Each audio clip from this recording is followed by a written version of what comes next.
Wrapping things up here on a crossover Thursday, and crossover Thursday is presented by Prize Picks. Go to prizepicks.com/lockedonnfl. Use code LockedOnNFL, all lowercase, to win $50 instantly when you play $5. So we have the Bucks, we have the Niners, and I don't want to speak for all Buccaneers fans, but I know in my heart, I have a soft spot for the 49ers, excuse me, because of my never-ending love for John Lynch. He was one of my favorite players when I was a kid growing up watching the game.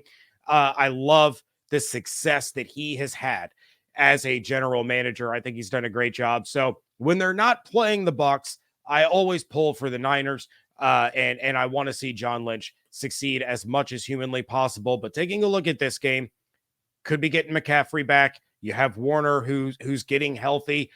It's kind of tough when you're going on the road from the West Coast to the East Coast, especially with a 1:00 kickoff.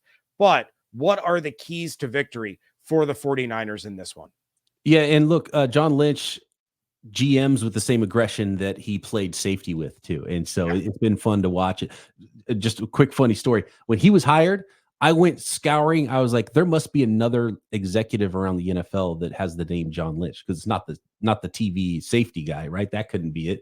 And it turns out, no, it's actually John Lynch. And it turned out to be a fantastic hire for the 49ers. He's been really good working hand in hand with Kyle Shanahan. I don't know if Todd Bowles is going to get that win over Kyle Shanahan in this one. And I don't know if it's necessarily an X's and O's thing, although it's funny that Kyle Shanahan really has people's number and does really good jobs against certain coaches. And then some coaches have his number and he always struggles against them. And it's really interesting how that works. And it tends to always work out that way.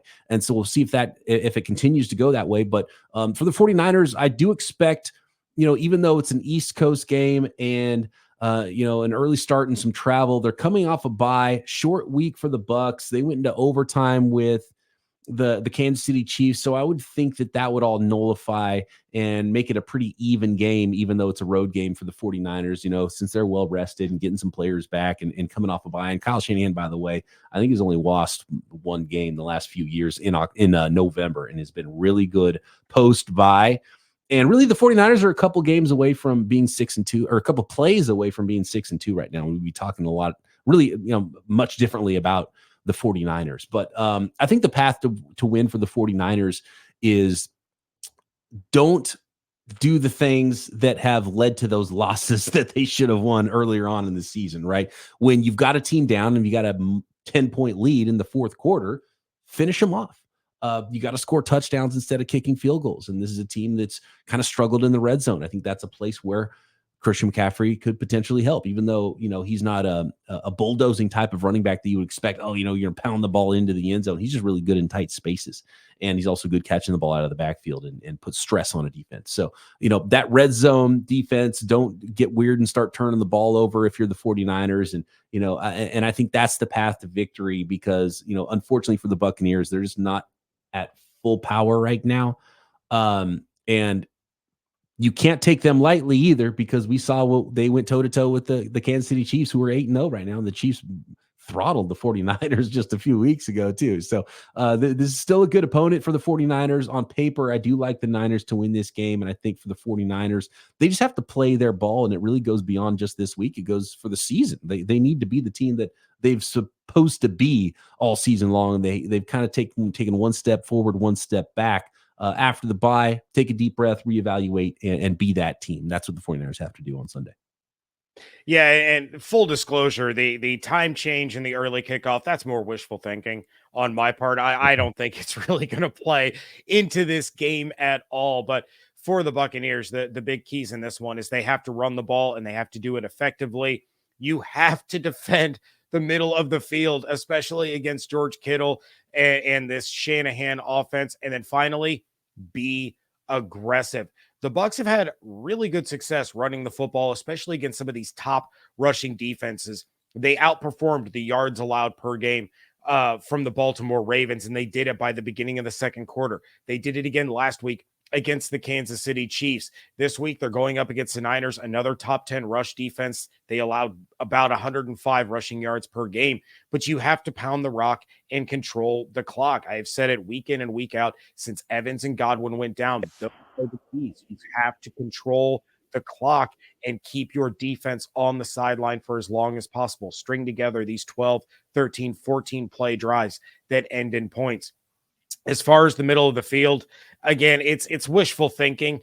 KJ Britt has just not been able to develop that part of his game. You saw a lot of JJ Russell coming in for KJ Britt against the Chiefs, and it really still didn't help very much. So you have to find a way to prevent those passes right over the middle of the field from converting on third downs or turning into giant chunk plays with the speed of Debo or McCaffrey or even Kittle to an extent. And then finally, be aggressive. I mentioned it a little bit ago.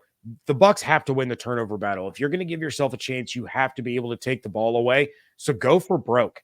You have to absolutely lay it all out there. And yeah, you might give up a big play, but you have to be aggressive and you have to try to take the football away. Put yourself in a position to make that splash play. And on the offensive side of the ball, air it out.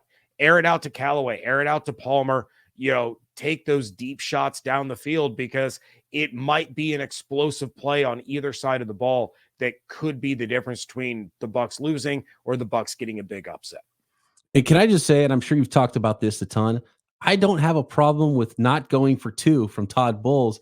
I didn't like the timeout before that because if the game ends going for 2, you either win or you lose, that's fine.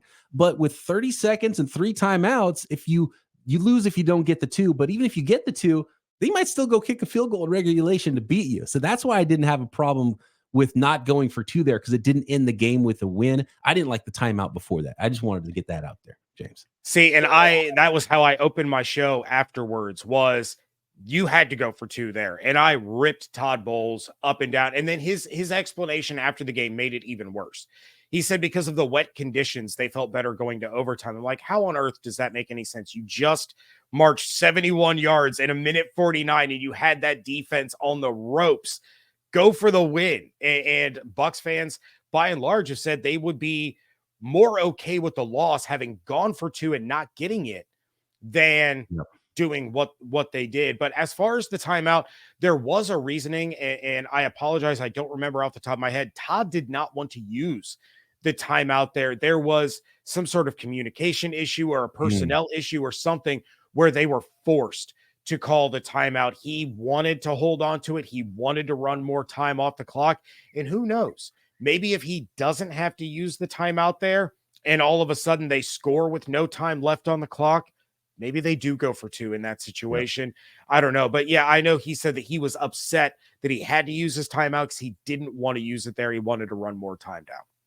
Well, look, if there's one thing that Kyle Shanahan can improve upon, it's game management too. So let's hope it doesn't come down to game mechanics at the end of this one.